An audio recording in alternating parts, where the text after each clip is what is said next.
Welcome to Chapter 5 of the Bhagavad Gita, Karma Sanyasa Yoga, the Yoga of Renunciation of Action. In this chapter, Lord Krishna explains the difference and unity between renunciation and selfless action. He teaches that true peace and liberation come not by withdrawing from life, but by acting without attachment to results. Let's explore these timeless teachings that guide us to inner freedom and spiritual wisdom. Bhagavad Gita, Chapter 5, Karma Sanyasa Yoga, the Yoga of Renunciation of Action. Arjuna said, "O Krishna, you praise renunciation of actions and also selfless action. Please tell me decisively which of the two is better." Shri Krishna said, "Both renunciation of action and selfless action lead to liberation. But among the two, selfless action is superior to renunciation of action. One who neither hates nor desires the fruits of their actions is a true renunciant. Such a person, free from dualities, is easily liberated from bondage. Only the ignorant speak of renunciation and selfless action as different. The wise see them as one and the same. One who truly follows either path will attain the result of both. The place that is reached by the renunciants is also attained by those who act selflessly. One who sees both paths as equal truly sees. Renunciation is difficult to attain without selfless action, but the sage who is purified by selfless action quickly attains the supreme. One who is devoted to the path of selfless action, pure in heart, master of body and mind, and who sees the self in all beings, is never bound though acting. A person in divine consciousness thinks, "I do nothing at all," even while seeing, hearing, touching, smelling, eating, walking, sleeping, breathing, speaking, releasing, or grasping, understanding that only the senses are engaged with sense objects. One who performs all actions without attachment, surrendering the results to God, remains untouched by sin, just as a lotus leaf remains untouched by water. With body, mind, intellect, and even the senses, the yogis perform actions without attachment only to purify themselves. The one who acts in devotion free from attachment attains peace, but the one who is attached to results becomes bound, renouncing all actions mentally. The embodied soul rests happily in the city of 9 gates. The body, neither acting nor causing action.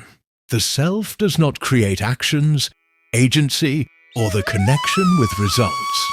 All this is done by the modes of nature. The Supreme neither accepts anyone's virtue nor vice, but ignorance covers knowledge, and thus beings are deluded.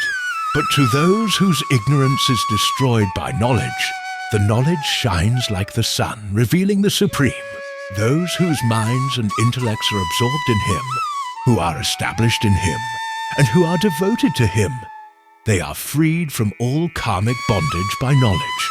The wise see a learned and humble Brahmana, a cow, an elephant, a dog, and a dog-eater with equal vision.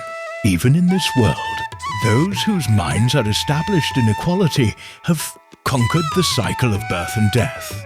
They are flawless like Brahman and are already situated in Him.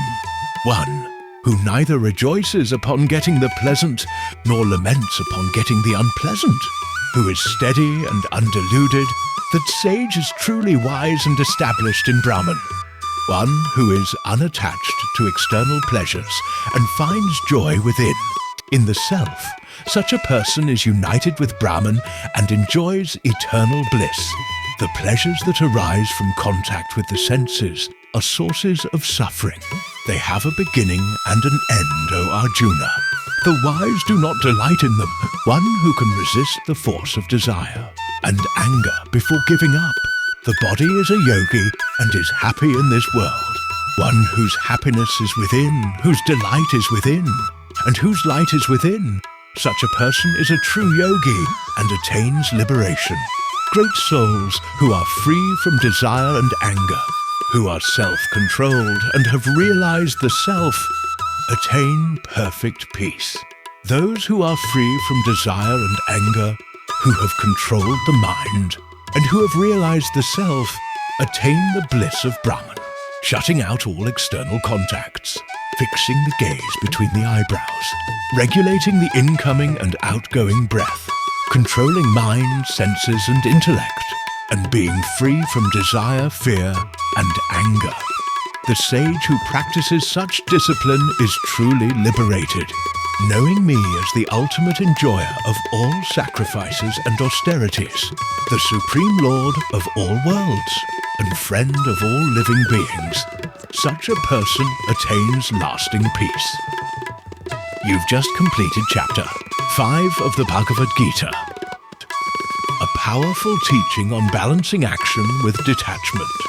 May these sacred verses inspire you to act with purpose, live without attachment, and find peace in your spiritual path. If this brought you value, please like, share, and subscribe for more English chapters of the Gita. Jai Shri Krishna, Hare Krishna.